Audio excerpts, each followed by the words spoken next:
আমরা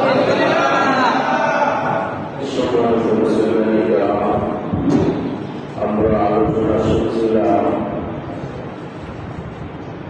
মহতি জিলহজ মাসের 10 তারিখ আমরা যে কোরবানি করি, এই কোরবানি আমাদেরকে পবিত্র কোরআনের আলোকে কি শিক্ষা দান করে। প্রথমে আমরা শুনেছি 1 নম্বর শিক্ষা আমাদেরকে যা দেয় সেটা হলো আল্লাহকে ভাবিত হওয়া। দ্বিতীয় আমাদেরকে যা শিক্ষা দেয় সেটা হলো সহনশীলতা, একে অপরকে ছাড় দেওয়ার মানসিকতাকে বলা হয়। যে কোনো প্রতিকূল অবস্থায় নিজের মেজাজকে ঠান্ডা রাখা, সামনে কি করণীয় সেটা ঠিক করা, এটাকে সহনশীলতা বলে। সবর এবং সহনশীলতা এটা হল একটি নৌকা দুটো মাথা। দুই ভাই ঝগড়া লাগলো, আদম নবী 2 সন্তান, আদম নবী কিন্তু কারো কখনো নেই, বুঝছেন?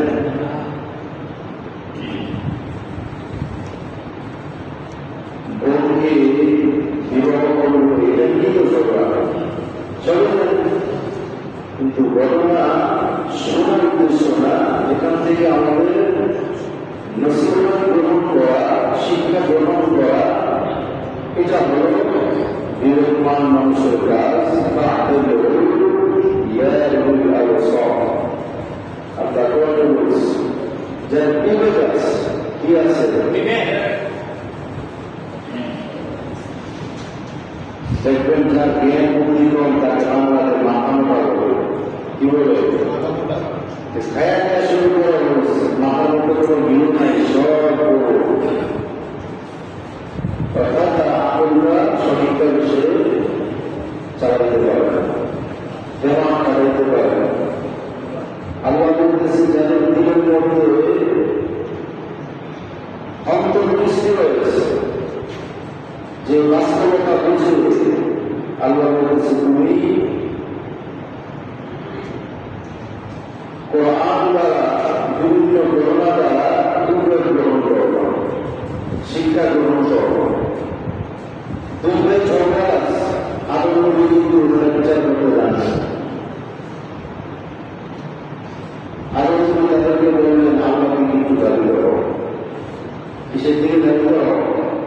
আল্লাহ থেকে দাবি করো, সহনশীলতা।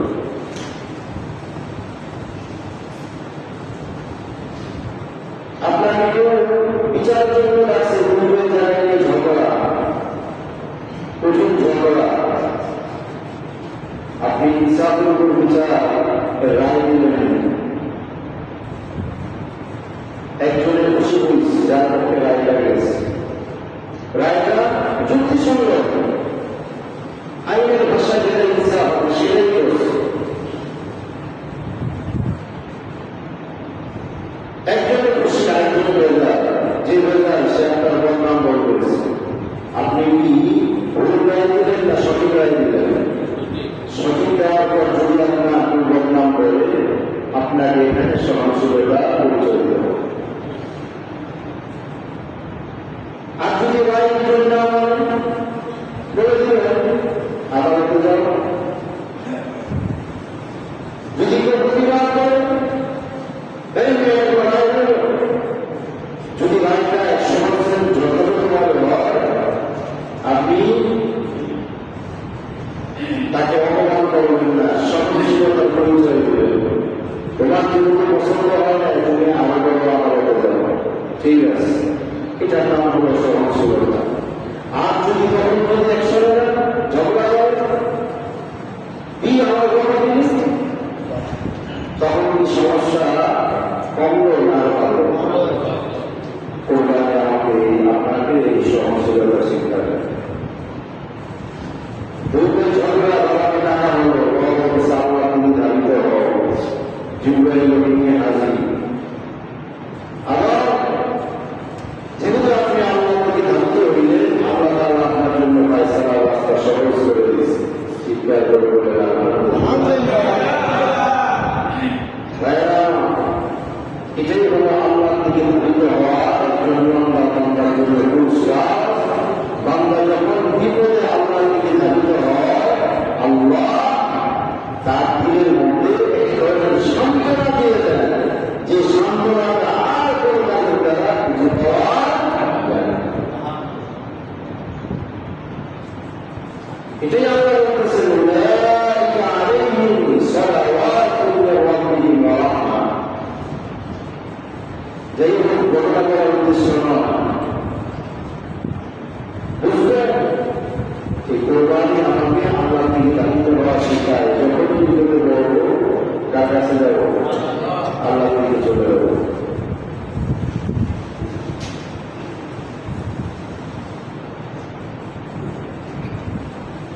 আপনার যখন বিপদ, দিনের মধ্যে খুব কষ্ট লাগে, বিদা যায়, খাইতে যায়, আপনি উজু করে মসজিদে আসবেন বা ঘরের মধ্যে সুন্দর করে দুনিয়ার নামাজ পড়বেন, সলাতের নামের সমস্যা নিয়োগ করে নামাজ পড়বেন।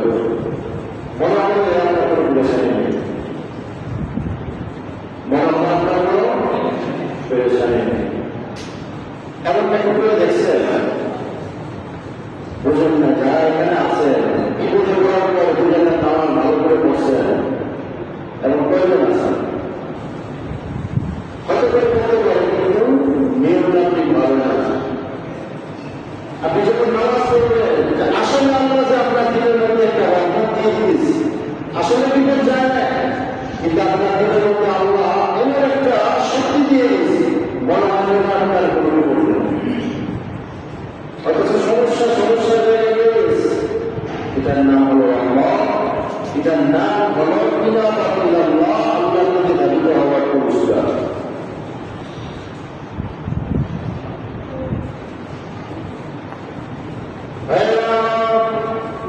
সহিহ বুখারী হাদিস,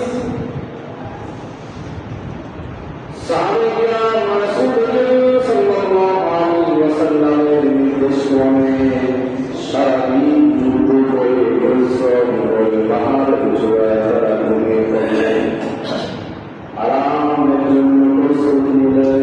আল্লাহ রাসূল সাল্লাল্লাহু আলাইহি ওয়াসাল্লাম দুইজন সাহাবীকে পাহারাদারি করার জন্য রাতের বেলা নিরাপত্তা প্রদানের জন্য দুইজনকে ঘুমতে নিষেধ করলেন। দুইজন ভালো করে খেয়াল করবেন, যেহেতু এতগুলো মানুষ সৈন্য যেখানে থাকে, পক্ষে তারা তাদের অপর পক্ষের সম্পর্কের অবসরতার সমানতা খুঁজে নেয়। এই জন্য দেখবেন যত আক্রমণ হয় রাতের বেলা আক্রমণ হয়, কেন? তাই রাতের বেলা সবাই কিন্তু আনার প্রস্তুতি নেয়, তখনই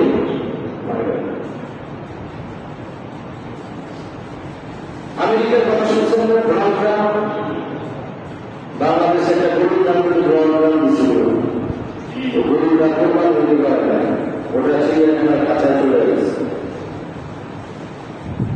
রমজানের প্রসঙ্গে শুনছেন তাই আমরা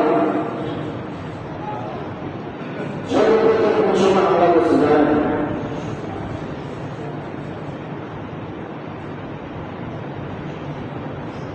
শেষ রাতে। কোন সময়? শেষ রাতে শুরু হয়েছে। ইরানের সর্বোচ্চ ঘটনা থেকে লড়া হয়েছে তখন করে, যখন রমজান মাসে মানুষ সেই দান করে, ওরা তো জানে মুসলমান কখন ঘুমায় কখন ঘুমায় না, সেই ঘুমের টাইমে তাকে শহীদ করে দেওয়া হয়েছে। ওগুলো উদ্দেশ্য হল রাতের বেলা শত্রুপক্ষ যুদ্ধের মধ্যে রাতের বেলা এবং ফজরের পরে আক্রমণ হয়, কারণ তখন মানুষ ঘুমের চাপে বিপদ থাকে। আল্লাহ রাসূল সাল্লাল্লাহু আলাইহি ওয়াসাল্লাম দুইজন সাহাবীকে রাতের বেলা পাহাড় হিসেবে যুদ্ধ করে সবাই ঘুমিয়ে পড়লেন।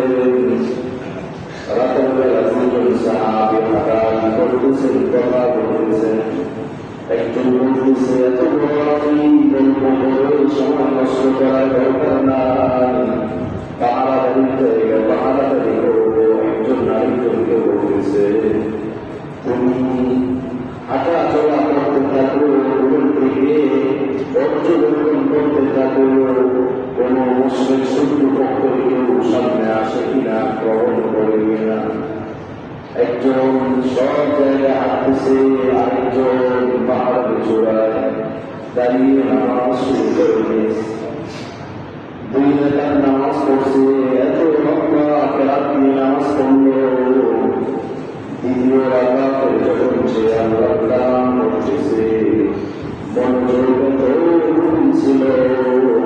কাপের পক্ষের শত্রু যখন দেখলো পাহাড়ের টিলায় একজন মানুষের মাথা দেখা যায়, দূর থেকে বলল ওই লোকটা নামাজ পড়তেছে।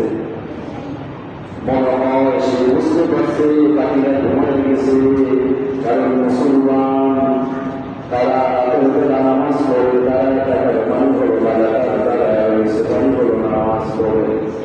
শুধু যে তাকে 3 মাসে পায়ের মধ্যে 3 লাগছে, বলেন তো দেখি এই জমানায় যদি আপনাকে কেউ গুলি করে সাথে সাথে আপনার পায়ে আঘাত লাগলে দেখা পাইবেন কিনা?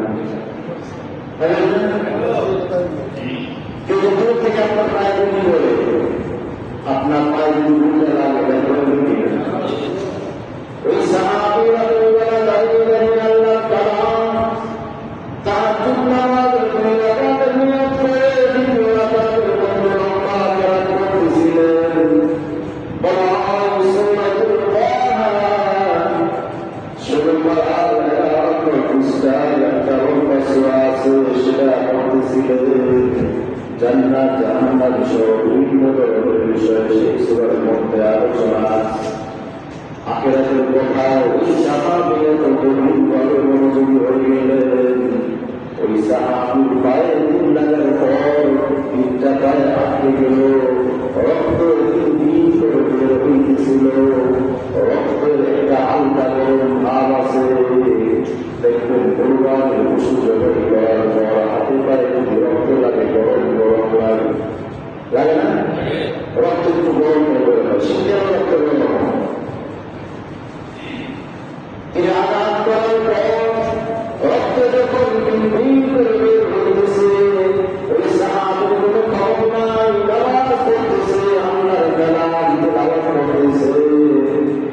পাশে এই মানুষটা তার পাশে ঘুমোচ্ছিল, তার মাথার সাথে ওই রক্ত লেগে গেছে, একটু গরম গরম ভাব, কেমন যেন মনে হয়ে গেছে, পানি লাগলো পানি লাগলো। সাহাবী লাফ দিয়ে ঘুম থেকে উঠে দেখে, মাথায় হাত দিয়ে দেখে গরম গরম রক্ত দেখতেছে। একটু দূরে ওই ভাই নামাজ পড়তেছে, আর তার পায়ের থেকে রক্ত পানির মতো একটু একটু করে ওই সাহাবীর মাথার মধ্যে লাগতেছে। ঘুমের থেকে উঠার পরে সাহাবী আজিব হয়ে গেল, কি ব্যাপার? রক্তটা ওই লোক দাঁড়ালো, তার পায়ের ওখান থেকে আসতেছে, কিন্তু সেই লোকের কোনো খবর নাই। আমি এত গভীর ঘুমে হচ্ছিলাম, আমার ঘুম ভেঙে গেল, কিন্তু ওই লোককে ঘুমকে নামাজ পড়তেছে। নামাজ শেষ করার পর বলতেছে, কি ব্যাপার, তুমি কি নামাজ পড়ে না? তোমার পায়ের থেকে রক্ত বের হয়ে আমার ঘুম ভেঙে যায়, কিন্তু তোমার কোনো খবর নাই, তুমি জ্ঞানই পেয়েছিস না। অথচ পায়ের মধ্যে কিন্তু 3 লেগে গেছে।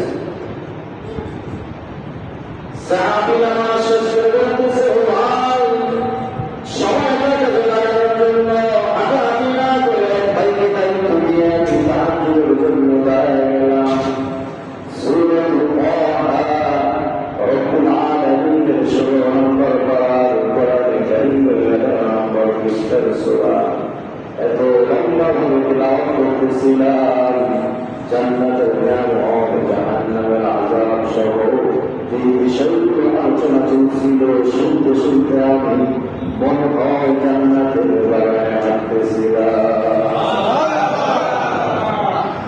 যখন আমি জান্নাতের কল্পনা করতে করতে আমার মন জান্নাতে চলে গেল। এত গভীরভাবে আমার মনের মধ্যে জান্নাতের রাস্তা আমাদের স্বাদ হইতেছিল। ওই স্বাদের কারণে আমার গায়ে 3 লাগছে। আল্লাহ কোরআন কারীমের তিলাওয়াতের সাথে কারণে 3 লাগার বিষয়টা আমার জেহেন থেকে অন্তর থেকে আল্লাহ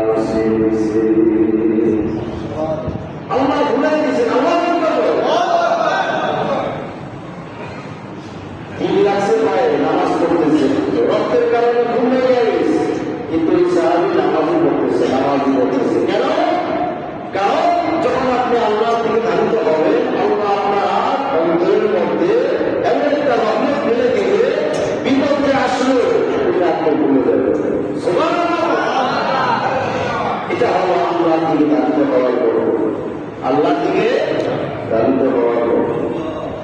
কোরবান এটা আমাদের আপনাকে শিক্ষা দেয়। এটা কি শিক্ষাটা দিতে পারবো আমরা? ঠিকমতো যখন করবো হাই উদ্দেশ না করে তার থেকে দাবিত হবো আল্লাহ।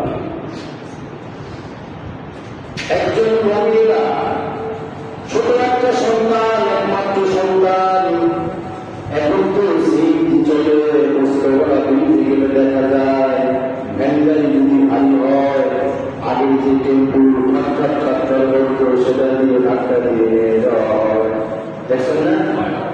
আওয়াজ পুরো কান উঠে যায়, বড় করে আওয়াজ। আগে তো পুরা রাস্তাঘাট পুরো গরম হয়ে যেত, টেম্পুর আওয়াজের কারণে। এই টেম্পু শব্দে এসেছিল। একজন মহিলা, তার ঘর রাস্তার কাছে ছিল, বাচ্চা মানুষের কাজ হইল যখন 25 বছর হয় ঘরে থাকতে চায় না, শুধু হাতে দৌড়াদৌড়ি করে। ওই বাচ্চা ঘর থেকে বাইরে হয়ে রাস্তায় চলে আসে। বাচ্চারা দেখবে রাস্তা পার হওয়ার সময় গাড়ি কোনো দেখে না। বড় বড় বাচ্চা গাড়ি থাকলে গাড়ির সঙ্গে লাভ দিয়ে পড়তে যায়।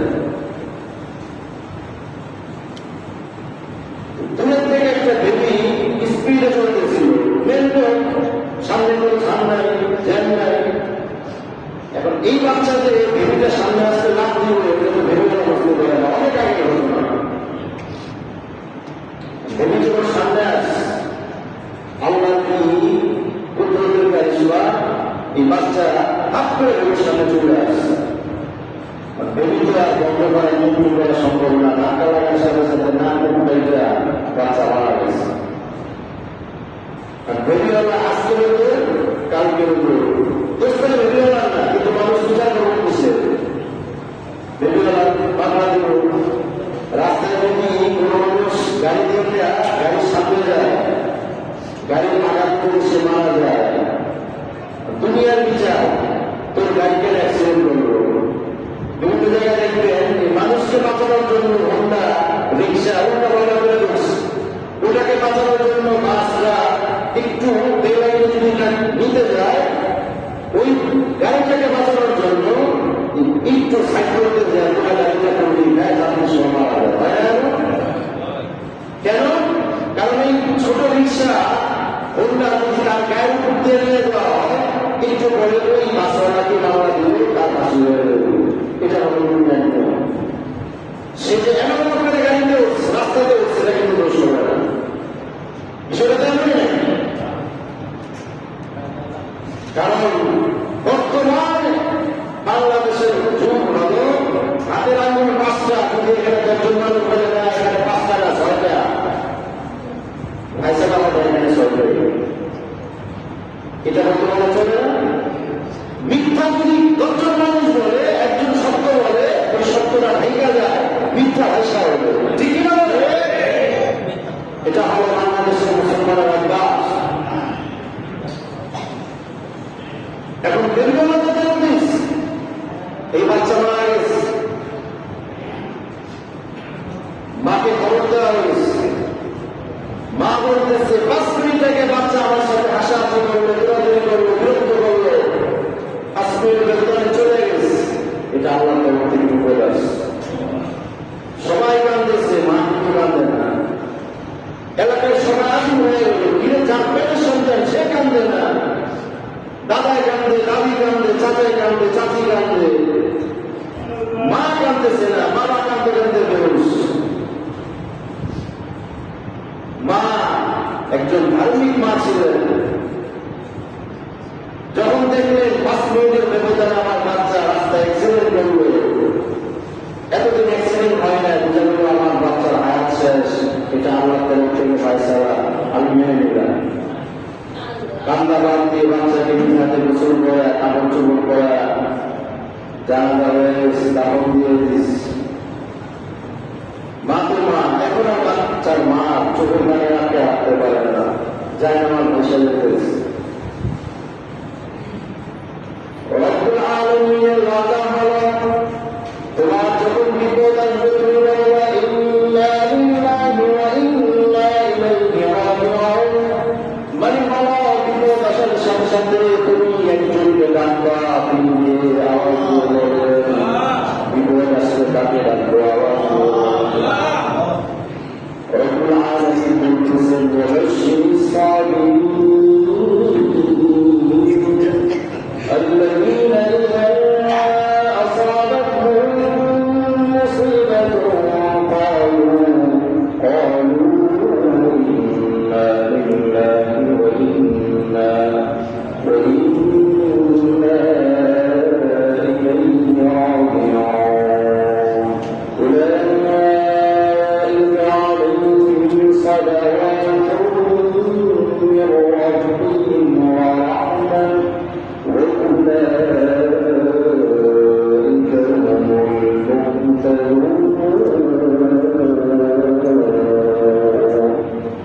রব্বুল আলামিন বলতেছে যখন বিপদ আসবে সব বাদ দিয়ে একজনের দিকে ধাবিত হইবা।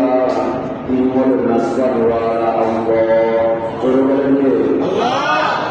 ওই আল্লাহর বান্দি মহিষী মুখটাকে কাপড় দিয়ে চাপা দিয়ে আল্লাহর দিকে ধাবিত হয়ে বাচ্চাকে নিজের হাতে দাপন করে গোসল করালেন, চিরুলেন, সাদা কাপড়ের কাপড় পরিয়ে নিলেন। দাপন হওয়ার পর বুকের চাপা কষ্ট এখন এমনি এমনি তিনি কাঁদেন না, যাই নামাজ নামাজের সরকার মধ্যে আহ্বান করে আল্লাহর দরবারে কাঁদা শুরু করলেন। রাতের বেলা কাঁদতে কাঁদতে শরীর ক্লান্ত হয়ে গেছে। সারাদিনের দুঃখের কারণে যখন একসাথে চোখের পানি ছেড়ে দিছে, শরীর ছাড়িয়ে দিছে, বিছানার মধ্যে ঘুম দেওয়ার সাথে সাথে ঘুম চলে আসছে। ঘুমের মধ্যে আল্লাহ স্বপ্নে দেখা গেছে ওই যে ছোট টুকরা সন্তান চলে গেছে। ওই সন্তানরা সবুজ কাপড় পরে একটা সবুজ সুন্দর মধ্যে হাঁটা চলা করতেছে। মানে আল্লাহ দেখা যাচ্ছে তোমার বাচ্চাকে আমি জান্নাতের মেহমান বানাই দিচ্ছি। এটা হলো সহনশীলতার প্রভাব। বিপদ আসবে তখন সহনশীলতার পরিচয় দিতে হবে। এটা কোরবানি আপনাকে আমাকে শিক্ষা দেয়।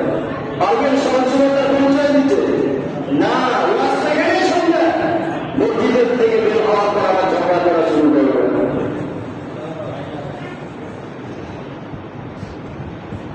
এমন কোনদিন যায় না যে কোনো মহল্লায় কোনো পাড়ায় মহিলা পরস্পর ঝগড়া করে না, হয় কি হয় না?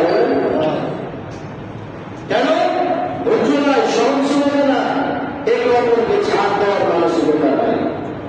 তোমার গরু লাগে শ্বশুর শাশুড়ি লাগে, না হয় তোমার লাগে তোমার গরু লাগে, হয় কি হয় না? কেন?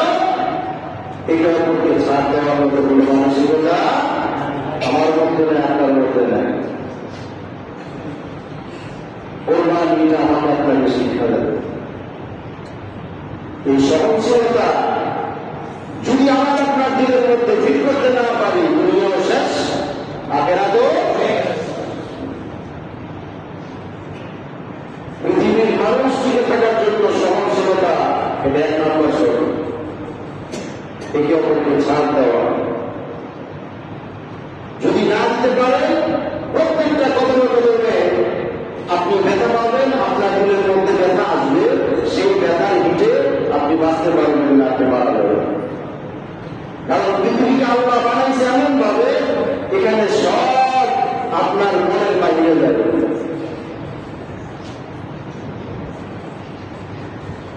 চেয়ারম্যান করে দাঁড়াইছে এলাকার 10 জনে। আচ্ছা বলেন তো, চেয়ারম্যান কি 10 জনের হল? তারপরে দাঁড়াই ফেলবে না মনের কাজ, যার নিতে না পারলো আমার সব চেয়ারম্যান করবে। ভোট পাইব না 10টা, তারপরে করে দাঁড়ায় আবার চিন্তা করে টাকার বিছনা দিয়ে দিচ্ছে।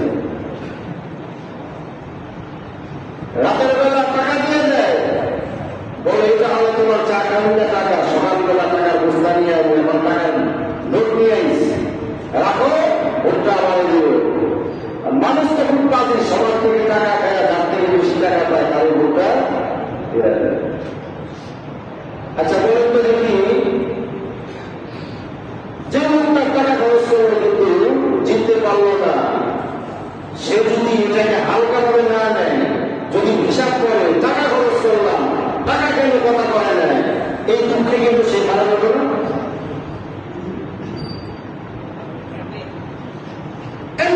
প্রত্যেকটা কাজে আপনার ছেলেকে বিয়ে করেছেন, মনে করছেন আপনার ছেলে গরু আপনাকে বাবার হিসাবে মেনে নিবে, কিন্তু মেনে নেয় না। আপনি যেমনটা চান আপনার ছেলে গরু তেমনটা চায় না। আপনি যদি মনে করেন এত টাকা খরচ করলাম, এত আশা ভরসা করে লোকের মায়াটা আল্লাহ বলার জন্য, সেই মেয়েটা এখন আমার কথা শোনে না, যদি এটা সবসময় ভাবতে থাকেন তাহলে প্রত্যেকটা কাজে আপনার দিকে হিট করবে, আপনি একসাথে বসবাস করতে পারবেন।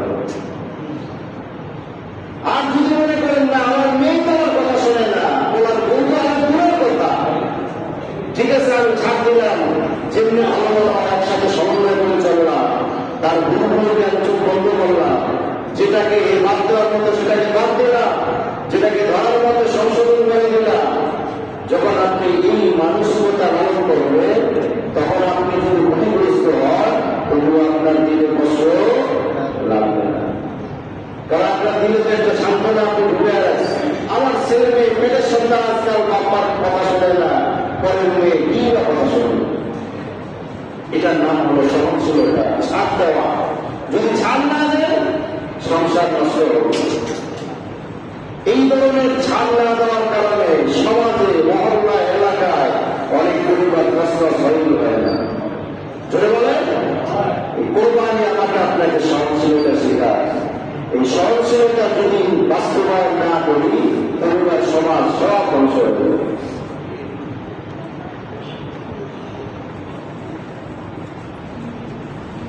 কোরবানির বিষয়টা এত সেন্সিটিভ, আপনি যদি গভীরভাবে কোরআন শরীফের আয়াতগুলো খেয়াল করেন, আপনার মাথা হ্যাং হয়ে যাবে যে আল্লাহ আমাকে আপনাকে কোরবানি দিয়ে কত বিষয় শিক্ষা দিতে চান। শুধু একটু কথা বলুন, এই আলোচনা লাগাতার চলতে থাকবে। এটা আমার মনে করবেন না দূর হুজুর ডেলি প্রত্যেক সপ্তাহে এক মাস করে না। আপনি ভালো করে দিয়ে শুনেন, এক মাস হয় না। কোরবানির সূচনা আদম নবীর থেকে আপনি জানেন না?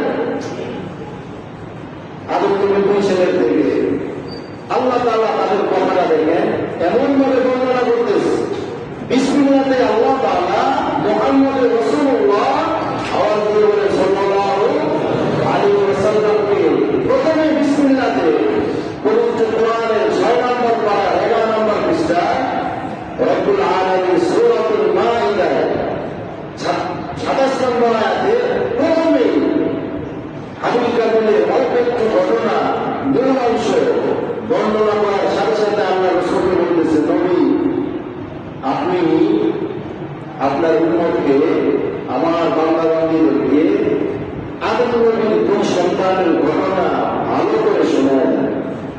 ওয়াতলু আলাইহিম নাবা আবনাই আদম বিল হক। আদম নবীর দুই সন্তানের ঘটনা বিল হক ভালো করে শোনায় দেন, উৎলু তেলাওয়াত করে শোনায় দেন। ঘটনা ভালো করে বলতে বলছে, ভালো করে বুঝেন। ঘটনা ভালো করে বলার কোনো মানে আছে? দুই ভাই কোরবানি করছে, বোঝাটা হয় না। আল্লাহ বলতেছে না, আমি যা বলি পুরাটা ঠিক ওইভাবে আমার বান্দা-বান্দীদেরকে আপনি শোনায় দেন। কথাটা বলতেছেন আল্লাহ। কোন সূরায়? সূরায়ে মায়েদা। কোন পারায়? 6 নম্বর পারা। কোন পৃষ্ঠায়? 11 নম্বর পৃষ্ঠা। আয়াত নাম্বার কত? 27 নম্বর। আচ্ছা, আল্লাহর কথা নবীজি কল্পনা করব মানুষকে, এটা কল্পনা করা যায়? আল্লাহ যা বলবেন ওখানে নবীজি কাশিক করে বলবো। আল্লাহ 10টা কথা বলছে, নবীজি একটা বাদ দিয়ে 9টা তুলে দিল। কি মনে হয় নবীজি কেমন মানুষ? আল্লাহ নবীকে বলতেছে, উৎলু ভালো করে শোনা দেন আলাইহিম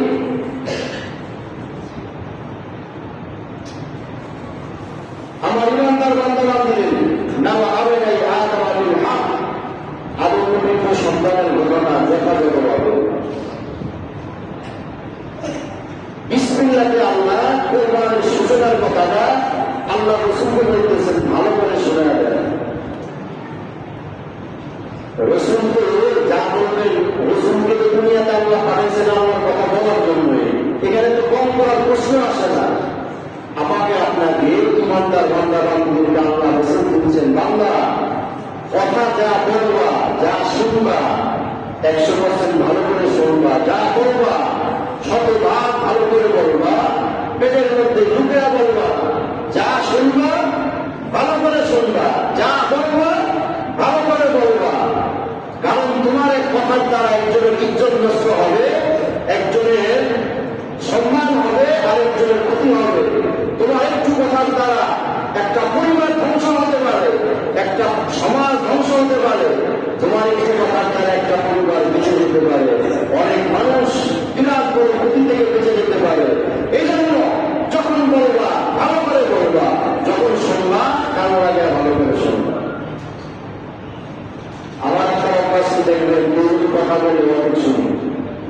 শুনি না? আর কথা বলে স্বীকার করেন না, কথা বললে ভালো করে শোনার চেষ্টা করি না। আবার যখন বলতে যাই যা বলছে শুনছি অর্ধেক, বলার সময় আবার আরো অর্ধেক কমায় দিই।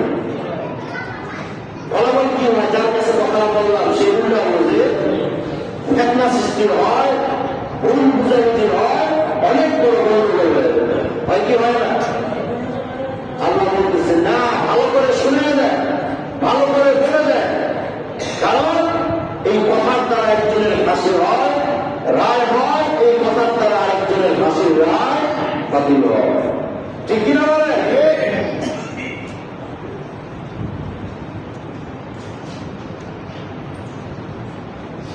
বিশিষ্ট এক বাংলার নন্দিত মুফাসসিরে কোরআনে একজনের শান্তির কারণে ফাঁসি দেওয়া হয় নাই? তাকে বলা হয়েছে সে রাজাকার, অথচ যখন মুক্তিযুদ্ধ চলে তখন সে ছিল নাবালক। এটা আপনারা সবাই জানেন। আমার বলার উদ্দেশ্য হল, যেই লোকটা মিথ্যা সাক্ষী দিল, ওই সাক্ষীর কারণে তার ফাঁসির রায় হয়েছে। রায় হয়তো কার্যকর হয় না, পরে রায় বাতিল হয়েছে। বলেন তো দেখি, যে লোকটা তার বিপক্ষে সাক্ষী দিল সে রাজাকার, আমার সামনে সে উপরে মারছে, উপরে মারছে, সেই যে কথাটা বললো তার বলাটা ঠিক আছে? আল্লাহ বলতেছে সময়টা যা বলবা বিল হক, ভালো করে বলবা, যা শুনবা সেটাও বিল হক, ভালো করে শুনবা। কোন কথা কেউ যদি তোমাকে আরেকজনের কাছে বলতে বলে, যেভাবে বলে ঠিক সেভাবেই বলবা, না হলে পুরা দুনিয়া ধ্বংস হবে, সব ধ্বংস হবে, সমাজ ধ্বংস হবে। ভাইরা আমার, এই মূল তথ্য, মূল কথা বলার দ্বারা, ভালো করে কথা যা শুনলাম আরেকজনের কাছে না বলার কারণে ফিতনা সৃষ্টি হয় কি হয় না? আল্লাহ তাআলা কোরআনের কথা বিসমিল্লাহতে বলে দিলেন, শুনবা, ভালো করে শুনবা, বলবা, ভালো করে বলবা। কারণ এই জবানটা আমানা, এই জবানের অল্প কথার দ্বারা একজন মুসলমান হয়, আবার অল্প কথার দ্বারা একজন কাফের কাফের হয়ে যায়। এজন্য ভাইরা আমার, কোরবানির বিষয়টা আমাদেরকে অনেক কিছু শিক্ষা দেয়। 3 নম্বর বিষয় হল ভালো করে কথা শোনা, এবং যা শুনলাম সেটা যদি আরেকজনের কাছে পৌঁছানো হয়, ভালো করে পৌঁছায় দেওয়া। সে যে ভাষা বললো সেই ভাষা আপনি পৌঁছায় দেন, কোন কাজই করেন না। কারণ অল্প একটু কথা হেরফেরের দ্বারা একটা মানুষের জীবন নষ্ট হয়ে যায়। উদাহরণস্বরূপ বললাম, মনে করেন আপনার সাথে আপনার এক বন্ধুর ভালো সম্পর্ক, এখন আপনি বিপদে আছেন, এই বন্ধুটাকে আপনি মুখ দিয়ে বলতেছেন কিন্তু সে বিশ্বাস করতেছে না, কারণ আপনি খাইতেছেন, করতেছেন। আপনি ওই বন্ধুর কাছে বললেন, ভাই আমার দোস্তের কাছে আমি 10 লক্ষ টাকা পাই, কিন্তু আমি আসলে বিপদে, কিন্তু তাকে বুঝাইতে পারতেছি না। আপনি তো আমার অবস্থাটা জানেন, আমার কোন ব্যবসা নাই, আমি খুব কষ্টে আছি। আপনি একটু তার কাছে একটু বললেন যে টাকাটা আমাকে দিয়ে দেন। যার কাছে বললেন সেই দোস্তের কাছে বলছে, দোস্ত অমুক টাকা পাও, অনেক টাকা পাও,